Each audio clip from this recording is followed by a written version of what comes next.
I realized I wanted to work for myself when I was about 11. I needed school clothes to go into the 6th grade with, and my mama gave me $40 to go school shopping, and I couldn't buy shit. So I was like, I'm not finna stress my mama out. I just gotta figure out how to get money. And I used to shine shoes at Chambers when I was like 11. I used to make like $90 a day, work 6 days a week. And I started to learn how to like hold my own.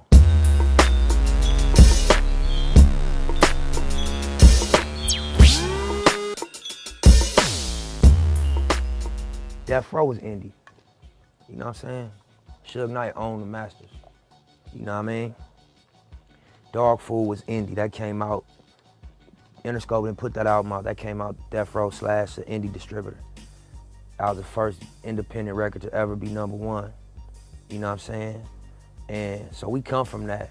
So it's just something like, I guess on our coast or in California, that's like an independent entrepreneurial spirit. Plus we in such a big influential market that we could do our numbers ourselves, just all being locally, respected. You could do real numbers. You know what I'm saying? So I think a lot of that contributed to an independent entrepreneurial spirit on the West. Everything I do gonna represent LA. Through the clothing, Crenshaw represented a specific part of LA and a specific lifestyle within LA. That just so happened to be our backyard. You know what I mean? Where we grew up and rode bikes and hung out at the gas stations late at night with 50 people, you know what I mean? And played music and popped the trunk and sold my first mixtapes and ended up creating a movement out of this area and then off of this street. So that was why it was important to represent it on the clothing. And even with this project, I feel like I came full circle to bring it back home to Crenshaw. I traveled the world, we made a lot of moves in the game, you know what I'm saying? We became pretty successful. And, when I came back from touring the world off TMC, I was like, I know why they fucking with me. I'm like, I know what it is. It took me 5, 6 mixtapes to really catch it, but I was like, I know why. I know what it is that they connected to.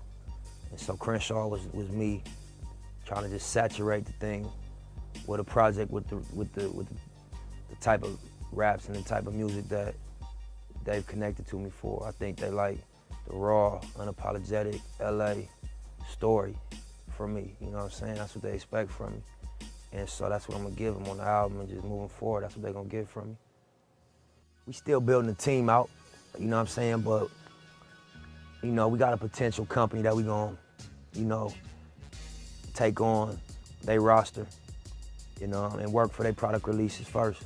Big company, just formed, made an announcement recently about, the name of the company and, the people behind it. So we looking at them as our first client. You know what I'm saying? So yeah, we still building the team, but we definitely, top of 2014, gonna be doing business as Marathon Marketing as well. It was another story in Contagious about this bar, and I think it's in New York City. And then it had like a little corner where it was like a little door. And above the door it said, "Please don't tell." And you walk in the door and it's popping. You walk behind the door and it's just a party going on. It's drinks, it's females, it's popping. In the front look run down and beat up, but it's supposed to be a secret. It says, "Please don't tell" when you walk in. And because of that, it made it like a secret. It made it like some privileged info. So everybody that ended up walking through that door went and told everybody they know about this secret, like shady little club. And it became like one of the most popping spots in the city. And it was supposed to be a secret, like, it's like you tell somebody, don't say nothing about this, and they're gonna go run and tell everybody they know about it. And the book was just about what makes things go viral. And one of the concepts Jonah was talking about was like social currency. Why people in a room full of people say certain things and they don't say other things.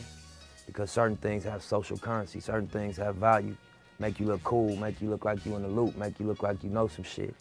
So that was an example of social currency. So that was a cool story too. I was thinking about, cuffing that idea and running with that one too. It's a book called 3 Magic Words. It's a dope book, man. It's by a dude named U.S. Anderson. That's one of them books that changed the way I think and really empowered my thoughts. You know what I'm saying? So I'll definitely suggest that. It's about understanding your power as a creator. You know what I'm saying? We are creators. For some reason, we got faith in negative and not faith in positive. You know what I'm saying? Which is the big distinguishing factors of which one of your thoughts become real, which ones you fully believe in. And it's just about understanding that it's just as easy to create success and positivity and happiness as it is to create failure, misery, and, you know, unhappiness.